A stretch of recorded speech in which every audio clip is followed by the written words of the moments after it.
नमस्कार दोस्तों, कैसे हैं आप लोग। मेरा नाम सौरभ कुमार है और मैं आप लोग को यहाँ पर एनसीईआरटी सार संग्रह क्लास 6 to 12 पढ़ा रहा हूँ, जो कि आपका वन लाइनर है। और इस किताब से हम लोग अभी ज्योग्राफी का जो है सब्जेक्ट पढ़ रहे हैं। और ज्योग्राफी में आज के जो टॉपिक पढ़ने जा रहे हैं वो है आपका अपवाह तंत्र ड्रेनेज सिस्टम। ठीक है, अपवाह तंत्र ड्रेनेज सिस्टम के बारे में पढ़ेंगे आज। तो चलिए स्टार्ट करते हैं। इससे पहले जो कल हम लोग ने पढ़ा था उसको एक बार रिवाइज करते हैं, उसके बाद इस चैप्टर को पढ़ेंगे। तो कल हम लोग ने पढ़ा था आपका वन्य जीव संरक्षण परियोजना। तो जो भी कल पढ़े उसको एक बार रिवाइज कर देते हैं ताकि आपको याद हो जाए। तो सबसे पहला है बाघ परियोजना, आरंभ वर्ष 1973 में, और बाघों की संख्या में कमी को रोकना तथा उनकी संख्या में वृद्धि करना। गिद्ध संरक्षण परियोजना, आरंभ वर्ष 2006 में, तीव्रता से लुप्त होते गिद्धों को बचाना। गिद्धों की मृत्यु का कारण पशुओं को दी जाने वाली डाइक्लोफेनॉक नामक दवा है और यह दवा अब प्रतिबंधित है। गिर सिंह परियोजना 1973, गिर अभ्यारण्य में केंद्र सरकार के सहयोग से आरंभ और गुजरात के जूनागढ़ जिले के 1412 वर्ग किलोमीटर क्षेत्र में स्थित यह उद्यान अब एकमात्र ऐसा उद्यान है जहां एशियाई शेर पाए जाते हैं। हाथी परियोजना, आरंभ वर्ष 1992 में, केंद्र सरकार द्वारा 17 दिसंबर 1992 को झारखंड के सिंहभूम जिले से आरंभ की गई और भारत के प्रमुख हाथी संरक्षित क्षेत्र पेरियार अभ्यारण्य केरल, मानस अभ्यारण्य एवं काजीरंगा राष्ट्रीय उद्यान असम, राजाजी राष्ट्रीय उद्यान एवं जिम कॉर्बेट राष्ट्रीय उद्यान उत्तराखंड। ठीक है।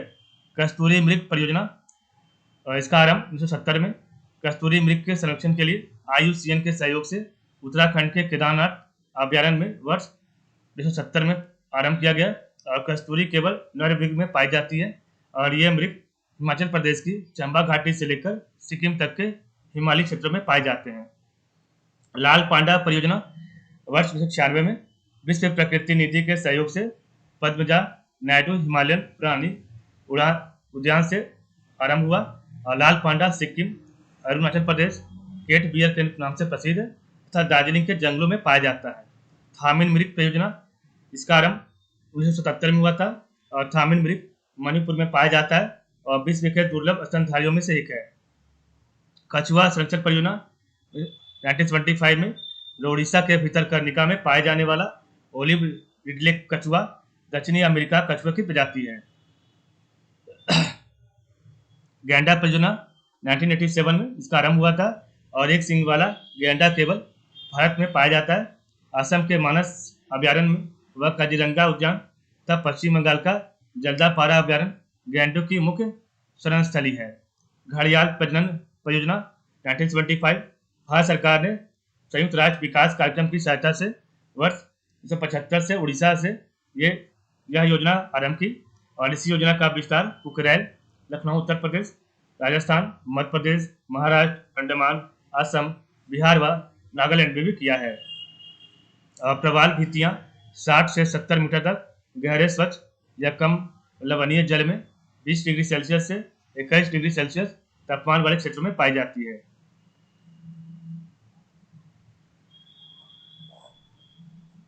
तो ये आपका हुआ कल का। आज हम पढ़ेंगे आपका अपवाह तंत्र ड्रेनेज सिस्टम, जो भी इंपॉर्टेंट वन लाइन में दिया गया है पॉइंट आपका, उसको हम लोग पढ़ेंगे। तो किसी नदी एवं उसकी सहायक नदियों द्वारा अपवाहित क्षेत्रों को क्या कहते हैं। तो किसी नदी एवं उसकी सहायक नदियों द्वारा अपवाहित क्षेत्रों को क्या कहते हैं। तो अपवाह तंत्र ड्रेनेज सिस्टम कहते हैं। भारत की सबसे बड़ी तथा लंबी नदी कौन सी है। तो गंगा है। ब्रह्मपुत्र नदी किस प्रकार के अपवाह तंत्र का उदाहरण है, किस प्रकार के ड्रेनेज सिस्टम का जो है उदाहरण है। तो पूर्ववर्ती अपवाह तंत्र। तो ब्रह्मपुत्र नदी किस प्रकार के अपवाह तंत्र का उदाहरण है। तो पूर्ववर्ती अपवाह तंत्र का। मानस किसकी सहायक ट्रिब्यूटरी नदी है। तो मानस किसकी सहायक ट्रिब्यूटरी नदी है। तो ब्रह्मपुत्र की है। ब्रह्मपुत्र नदी तिब्बत में किस नाम से जानी जाती है। तो सांगपो के नाम से जानी जाती है। ब्रह्मपुत्र नदी तिब्बत में किस नाम से जानी जाती है। तो सांगपो के नाम से जानी जाती है। ब्रह्मपुत्र नदी तिब्बत, भारत एवं बांग्लादेश से होकर प्रवाहित होती है। तो ब्रह्मपुत्र नदी तिब्बत, भारत एवं बांग्लादेश से होकर प्रवाहित होती है। भागीरथी नदी का उद्गम स्थल कहाँ है? तो भागीरथी नदी का उद्गम स्थल गोमुख है। भागीरथी नदी का उद्गम स्थल गोमुख है।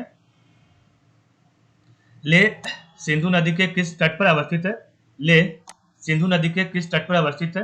तो दाएं से दाएं तट पर अवस्थित है। लेह सिंधु नदी के दाएं तट पर अवस्थित है। भारत के भारत की किन दो नदियों के उद्गम स्थल लगभग एक ही है? तो भारत की किन दो नदियों के उद्गम स्थल लगभग एक ही हैं? तो ब्रह्मपुत्र और सिंधु नदी के। ठीक है, तो आपका जो है ब्रह्मपुत्र नदी और सिंधु नदी का उद्गम स्थल एक ही है।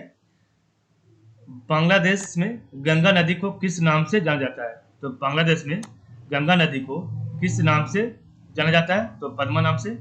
गंगा नदी के तट पर स्थित सबसे बड़ा शहर कौन सा है? तो गंगा नदी के तट पर स्थित सबसे बड़ा शहर आपका कानपुर है। ठीक है, कानपुर। और गंगा की वह सहायक नदी कौन सी है जिसका उद्गम मैदानी भागों में हुआ है? तो गंगा की वह सहायक नदी कौन सी है जिसका उद्गम मैदानी भागों में हुआ है? तो आपका गोमती का हुआ है, गोमती का। ठीक है, और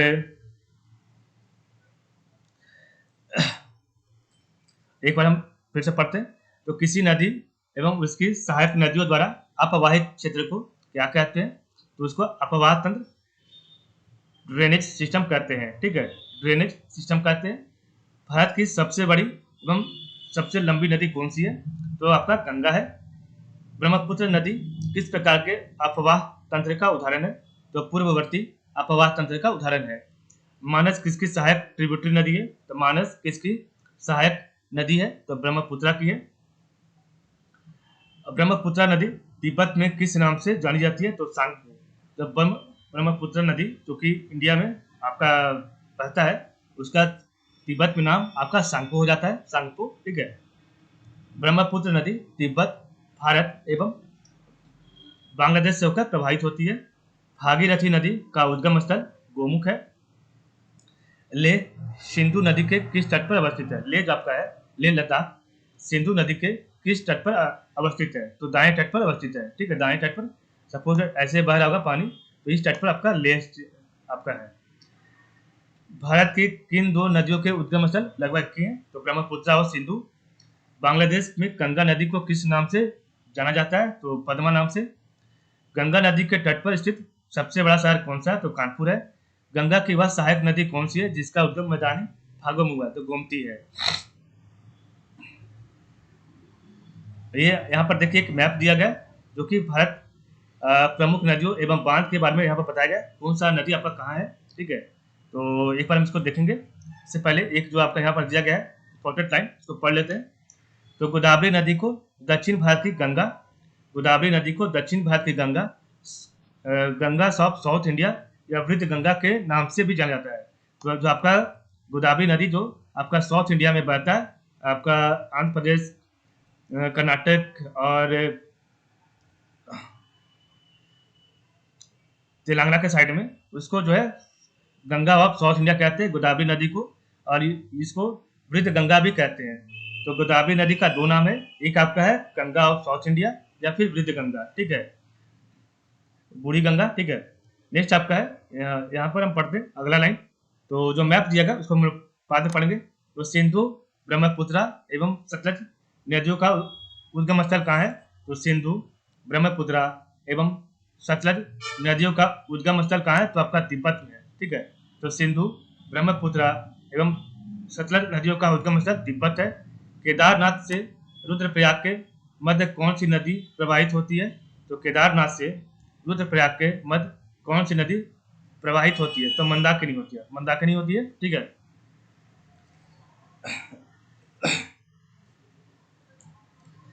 मंदाकिनी नदी किस जल प्रवाह अथवा मुख्य नदी से संबंधित है? तो अलकनंदा से है। तो मंदाकिनी नदी किस जल प्रवाह अथवा मुख्य नदी से संबंधित है? तो अलकनंदा। बद्रीनाथ का प्रसिद्ध मंदिर किस नदी के तट पर स्थित है? बद्रीनाथ का प्रसिद्ध मंदिर किस नदी के तट पर स्थित है? अलकनंदा। यमुना नदी का उद्गम स्थान कौन सा है? तो अब बंदरपूछ हिमनद है। दामोदर नदी किस नदी की सबसे बड़ी सहायक है? तो हुगली नदी है। ठीक है, तो दामोदर नदी किस नदी की सबसे बड़ी सहायक है? तो हुगली नदी की है। सिंधु, ब्रह्मपुत्र एवं सतलज नदियों का उद्गम स्थल कहाँ है? तो तिब्बत में है। केदारनाथ से रुद्रप्रयाग के मध्य कौन सी नदी प्रवाहित होती है? तो मंदाकिनी होती है। मंदाकिनी नदी किस जल प्रवाह अथवा मुख्य नदी से संबंधित है? तो अलकनंदा है। बद्रीनाथ का प्रसिद्ध मंदिर किस नदी के तट पर है? अलकनंदा है। यमुना नदी का उद्गम स्थान कहाँ है? तो बंदरपुछ हिमनद है। दामोदर नदी किस नदी की सबसे बड़ी सहायक नदी है? हुगली है।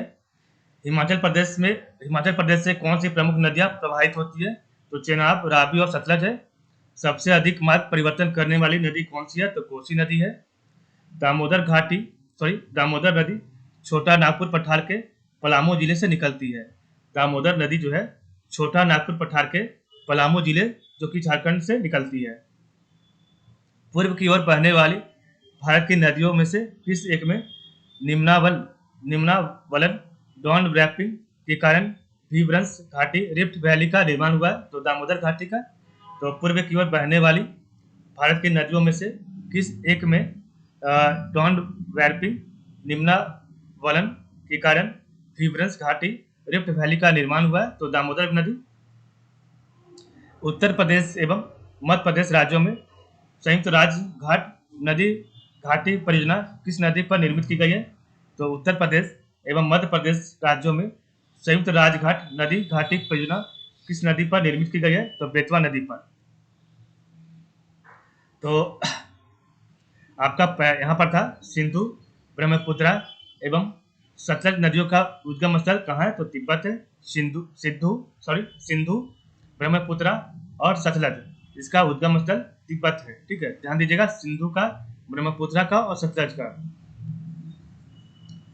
केदारनाथ से रुद्रप्रयाग के मध्य कौन सी नदी प्रवाहित होती है? तो मंदाकिनी होती है। केदारनाथ से रुद्रप्रयाग तक आपका नदी है मंदाकिनी नदी है। एक मिनट, ऊपर में हमने पढ़ा था, देखिए आपका यहाँ पर लिखा था भारत के किन दो नदियों का उद्गम स्थल एक ही है? तो ब्रह्मपुत्र और सिंधु का। तो यहाँ पर भी आपका जो कहाँ है? तो तिब्बत से होता है। ठीक है, तिब्बत हो गया आपका राइट आंसर। मंदाकिनी नदी किस जल प्रवाह अथवा मुख्य नदी से संबंधित है? तो मंदाकिनी नदी आपका अलकनंदा नदी से जो है संबंधित है। ठीक है। बद्रीनाथ का प्रसिद्ध मंदिर किस नदी के तट पर है? तो बद्रीनाथ का जो मंदिर है आपका अलकनंदा नदी पर अवस्थित है। ठीक है। यमुना नदी का उद्गम स्थान कहाँ है? यमुना नदी का उद्गम स्थान बंदरपुछ हिमनद है। तो यमुना नदी जो जहाँ से शुरुआत होती है उसका नाम है बंदरपुछ हिमनद। ठीक है, बंदरपुछ हिमनद है। दामोदर नदी किस नदी की सबसे बड़ी सहायक नदी है? दामोदर नदी किस नदी की सबसे बड़ी सहायक नदी है? तो हुगली की है। ठीक है, दामोदर नदी किस नदी की सबसे बड़ी सहायक नदी है? तो हुगली है। हिमाचल प्रदेश से कौन सी प्रमुख नदियां प्रवाहित होती है? हिमाचल प्रदेश से तो चेनाब है, रावी है और सतलज है।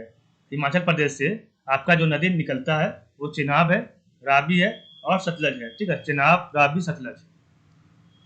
सबसे अधिक मार्ग परिवर्तन करने वाली नदी कौन सी है? तो कोसी नदी है। दामोदर नदी छोटा नागपुर पठार के पलामू जिले झारखंड से निकलती है। पूर्व की ओर बहने वाली भारत की नदियों में से किस एक में निम्नावलन डॉन वार्पिंग के कारण विभ्रंश घाटी रिफ्ट वैली का निर्माण हुआ है? तो दामोदर नदी।